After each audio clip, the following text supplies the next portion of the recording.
Olá, Visão Jurídica no ar, e hoje eu converso com o Dr. Wallace Leal sobre direito de trânsito. Dr. Wallace é advogado, especialista em direito de trânsito, pós-graduado em direito constitucional, presidente da 11ª Junta Administrativa de Recursos e Infrações de Trânsito do município de São Paulo. Dr. Wallace, é um prazer imenso tê-lo aqui. Muito obrigada por ter aceitado o nosso convite. O prazer é todo meu, é uma honra estar aqui nesse programa. Obrigada, viu? Então, vamos começar explicando para o nosso telespectador que nem todos são advogados, né? E são pessoas que têm muito interesse em conhecer as questões jurídicas, né, as questões de direito. O que é direito de trânsito? Nada mais é do que a lei que regulamenta os veículos, a circulação, o estacionamento e principalmente carteira de motorista. É a lei que cuida do nosso trânsito em geral. Certo. E uma coisa que com certeza todo motorista, né, tem curiosidade em entender como é que funciona essa questão da pontuação, das infrações, das multas. O que o pessoal questiona e fica em dúvida é qual é o prazo que conta os 20 pontos. É simples, não é o ano civil, não é de janeiro a dezembro. Você recebeu a multa hoje, 22 de abril, conta um ano a partir dela, 22 de abril de 2016. Se nesse período você atingir 20 pontos, você vai ter a carteira bloqueada, suspensa. Então, a confusão que se dá é o ano civil, não é ano civil, de janeiro a dezembro. E sim, a partir da primeira multa, não importa a data que você tomou ela. Recebeu a primeira multa, conta-se 12 meses. Esse é o período da contagem. Certo. E como é que funciona essa contagem, assim? Porque as pessoas falam, né, muitas coisas, teria que pagar a multa, tem alguma vinculação do pagamento da multa com essa somatória e essa contagem? Não se confunde aqui pagamento com pontuação. Pontuação decorre do simples cometimento da infração. Cometeu uma infração de trânsito, você já vai ter a pontuação. A contagem é 19. 19 é o limite para você não ter a carteira suspensa. 20 pontos já bloqueia. 20 pontos já dá início ao processo de suspensão. Então o limite legal é 19. 20, repito, já bloqueia. Qual que é a diferença de cassação e suspensão da carteira?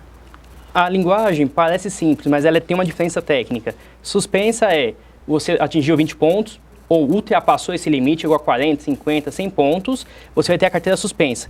É a primeira vez, é a primeira penalidade. Essa suspensão, ela é temporária, o nome já fala. É temporário, suspensão. Vai de 1 mês a 1 ano, em alguns casos de 6 meses a 2 anos. A cassação, ela só acontece se você descumprir a suspensão. Você está com a carteira suspensa, cumprindo a suspensão, e você descumpre. Aí sim sua carteira vai ser cassada. Ou em hipóteses muito específicas, que é a reincidência, quando você comete 2 vezes após o primeiro ano, alcoolemia, que é a multa da embriaguez, ou um racha, manobra arriscada. São multas específicas que você comete ela 2 vezes num período de 1 ano. Tá? Senão, a carteira está suspensa. Se você cumpriu, não dirigiu nesse período, não tomou multa, não tem que se falar em cassação da carteira. Qual que é a contagem de pontos para cassação e para suspensão? Qual é a totalidade? Para suspensão, atingiu 20 ou ultrapassou, você vai ter a carteira suspensa. Você vai ter uma penalidade a ser cumprida. Se nesse período você dirigir, for flagrado dirigindo ou cometer alguma multa, sua carteira automaticamente vai ser cassada.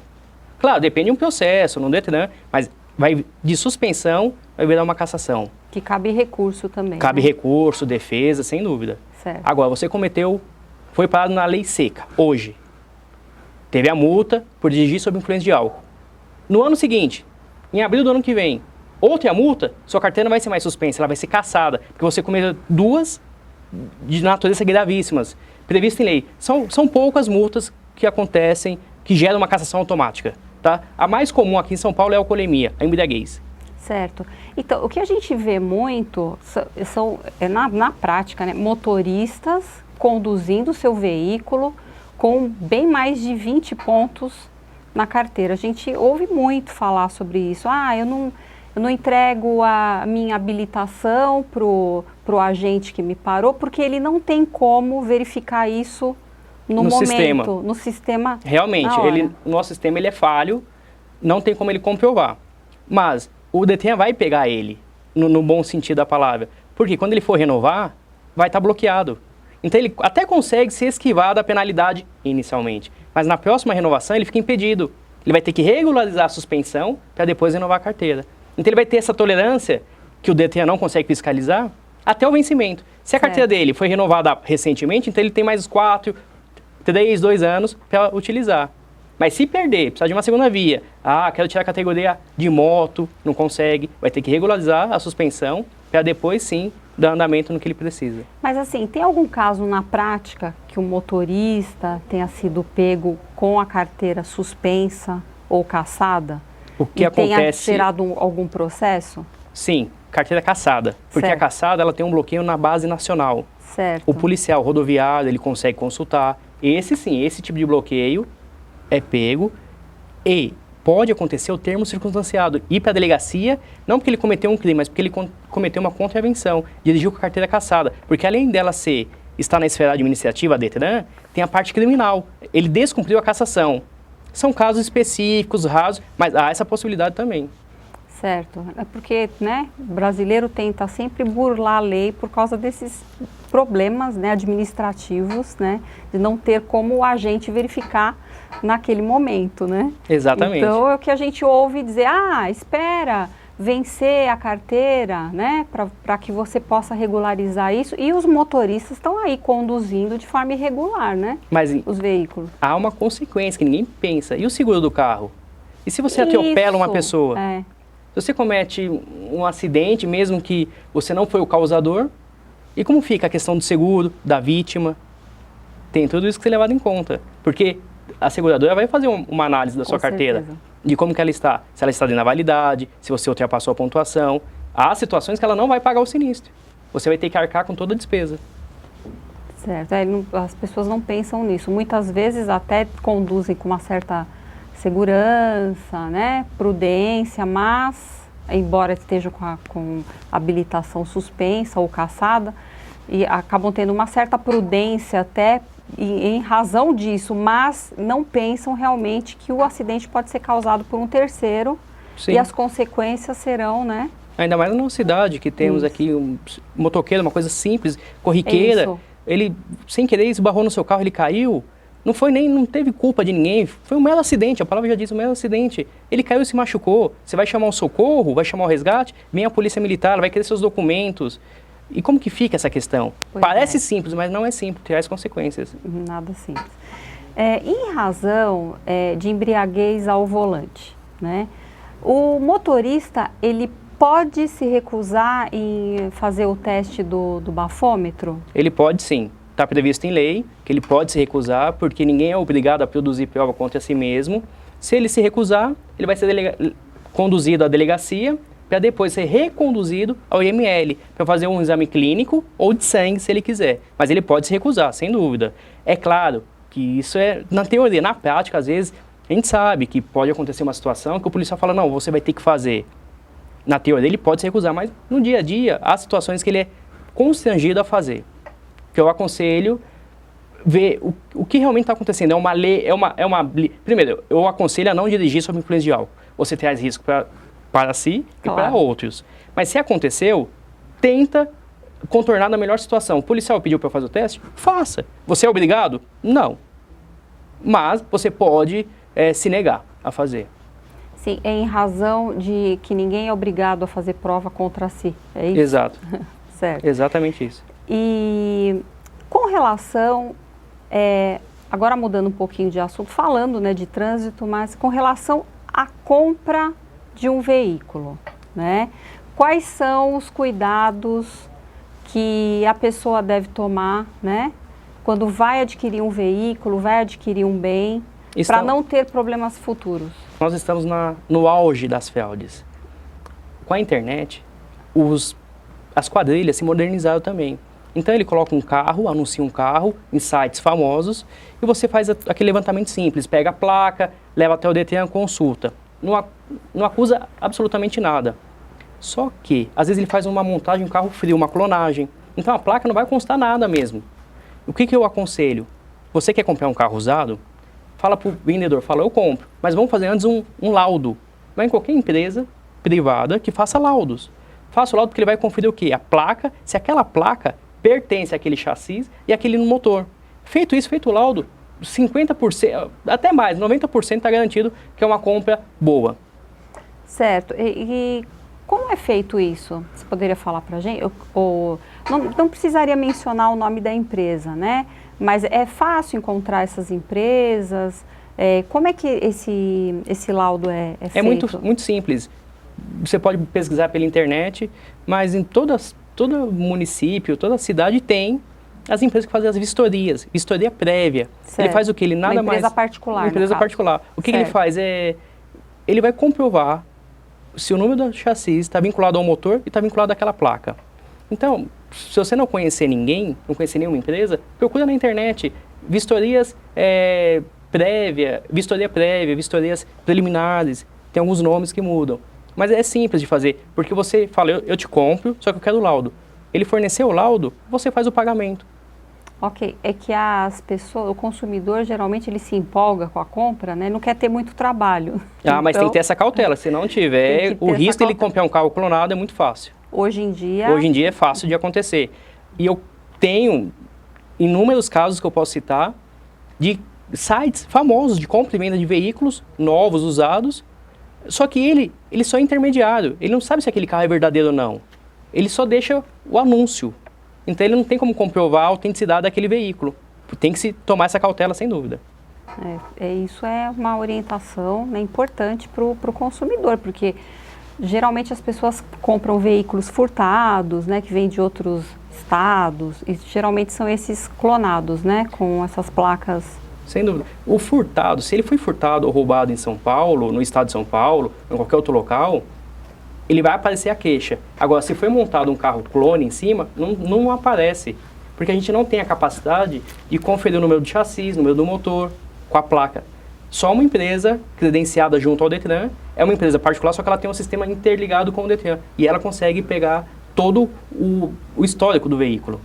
E aí cuida do seu bem, para que não seja um bem falso. Isso, muito bom.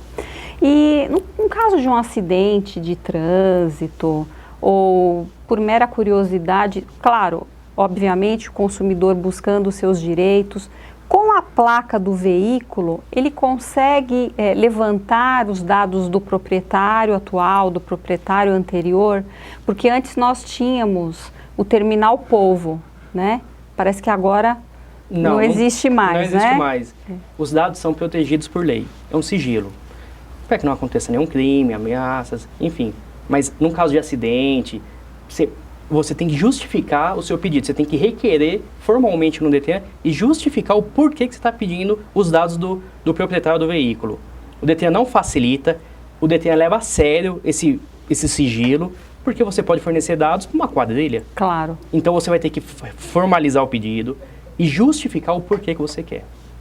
Sim, porque, por exemplo, para entrar com uma ação judicial, né, no caso de houve uma colisão, por exemplo, né, então o autor da ação, ele necessita desses dados. Antigamente era bem mais fácil, né, ia até o despachante, tirava o terminal polvo e você tinha ali a comprovação para instruir a ação, né, do dono do carro. A ação indenizatória.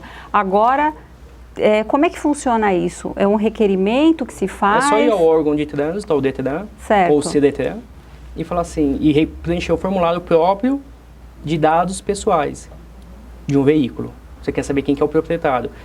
Lá vai ter o porquê, você vai pagar uma taxa e ele te fornece. Ele vai te fornecer porque ele sabe para quem que ele está fornecendo. Você certo, vai preencher os seus dados pessoais, pedindo os dados pessoais do dono daquele carro. Então, o Detran está garantindo que ele tem como rastrear quem pediu aqueles dados, porque você forneceu os seus dados pessoais. Certo, certo. Tá? Então, é simples, só que você tem que justificar. Não, eu quero saber por tal motivo. Não. O acidente, você vai ter um boletim de ocorrência, sim, ou você vai ter uma testemunha. Tem toda uma complexidade por trás. Não é só ir lá, aquela placa de tal, para saber quem que é a pessoa, onde que ela mora. Teria que juntar o boletim de ocorrência? Normalmente eles pedem. Certo. Normalmente. Seria para, né? Até justificar, instruir esse pedido. Ótimo. E no caso, eu até anotei aqui, quando o proprietário do veículo ele vem a falecer, né? E por questões até de direitos sucessórios, né, que é uma burocracia muito grande até que fazer o inventário. Todo o inventário, o arrolamento de bens, isso fique pronto, tá? O membro da família, ele pode conduzir esse veículo sem problemas, né, que esteja em nome do falecido? Ele pode, desde que o veículo esteja devidamente licenciado. Se tiver com o licenciamento atrasado, nem ele, nem a pessoa que faleceu poder utilizar o veículo. Óbvio. Tá? Mas ele não vai conseguir licenciar. No próximo exercício, no próximo ano, ele não consegue licenciar, porque a restrição é automática. Quando falece uma pessoa, o próprio cartório já notifica a Receita, seja ela Secretaria da Fazenda, a Federal, a Receita do INSS, e o DETRAN recebe esse comunicado, tanto que bloqueia o veículo e a carteira de motorista. Só que ele vai conseguir circular com o licenciamento em ordem até o próximo exercício. Lá ele vai ter que fazer o inventário. Ou, se for uma coisa complexa, ou o contrário, só tem aquele veículo que não precisa de inventário, ele pode pedir um alvará judicial para transferir o bem. E no caso, se ele for pego, né, e já venceu, não está licenciado o veículo, como é que fica essa questão da penalidade, da infração? O carro vai ser apreendido, vai para o pátio, ele vai ter que formalizar a transferência do bem, vai ter que transferir para uma pessoa, para o herdeiro, pagar as despesas de pátio, guincho, e aí sim consegue tirar o carro. Dependendo do veículo, às vezes nem compensa, né? O tempo que vai levar um alvará judicial ou o inventário, pode ser que decorreu 30, 60, 90 dias. A despesa de pátio hoje está limitada a 30 dias. Antes o pátio cobrava do início ao fim a despesa. Agora não, o STF já se posicionou, no máximo 30 dias de pátio. Mas você tem um guincho, você tem multa de trânsito, às vezes você tem que pagar, tem PVA, taxa de licenciamento, taxa de transferência. Vai somando tudo, sai mais caro do que o inventário às vezes, né? Ou custa o valor do carro. Muita gente não retira o carro, porque o que ele vai gastar é o valor do carro. Ele fala, não vou ter esse trabalho, deixa o carro lá. E só às que vezes tem consequências. Até ultrapassa o valor, Até ultrapassa. Né? Até ultrapassa, sem dúvida. Tem consequências? Quais são? Tem consequências, porque o carro vai ser levado a leilão. Para pagar a despesa de guincho, de impostos. E a diferença, o nome dele pode ser incluído no CADIM, que é o cadastro de devedores do município, do estado. O dos herdeiros, né, no caso, será incluído posteriormente. Se foi feita a transferência, sim. Se não, é até feio falar isso, mas é o nome do falecido que vai para o CADIM. Certo. Mas, e aí, no caso, se tiverem outros bens, depois isso vai, consequentemente... Pode vir uma execução fiscal e vir em cima dos herdeiros, cobrar dos herdeiros essa despesa, essas dívidas. Certo. É raro de acontecer? Pelo valor. Porque, às vezes, para movimentar todo um órgão público, a procuradoria, para cobrar R$1.000, ele tem o dever de fazer todas essas cobranças. Certo. É um órgão público, por lei, tem o dever. Mas nem sempre ele faz, porque o valor ele chama de irrisório, que não é tão irrisório assim. Certo. Não, muitas vezes a família não tem condições, né, de arcar com essas despesas todas, e isso comumente acontece. Eu vejo, eu ouço, né, as pessoas comentando que muitas vezes o veículo foi apreendido e ele fica no pátio porque não compensa, né? Se são pessoas que não têm posses... E não tem instrução, não tem orientação, não sabe quem buscar, não sabe que tem que procurar um advogado, levantar os débitos do veículo. Então essa falta de comunicação às vezes atrapalha também. Ela não sabe por onde começar. E vai ficando. E chega uma altura que o carro, a gente sabe que os pátios dos municípios do estado de São Paulo são péssimos. Então o carro fica debaixo de chuva, de sol, estraga pneu, estraga lataria, e a pessoa fala, não vou mais atrás disso, não tem condições. Então tem essa despesa, ele perde um bem, às vezes por falta de orientação. Certo, verdade. E como é que fica a CNH da pessoa que faleceu? É bloqueado também. Faleceu, vai vir a mensagem. O DETRAN recebe eletronicamente essa mensagem de falecimento e bloqueia. E aí a pessoa fala assim, olha, fulano morreu, vamos transferir pontos para ele. Cuidado, você está cometendo um crime, falsidade ideológica. Isso. E segundo, o DETRAN vai te pegar. Porque ele recebe esse comunicado. E na hora que você indica ou passa a pontuação para quem faleceu, o sistema está bloqueado, aparece um alerta. Você vai ser chamado. Para justificar, o dono do carro vai ser chamado. Por que você está indicando um condutor que já faleceu? pessoa pensa que não, faleceu, ninguém vai ver. Vai aparecer, vai ter consequências e pode responder criminalmente ainda, por falsidade ideológica.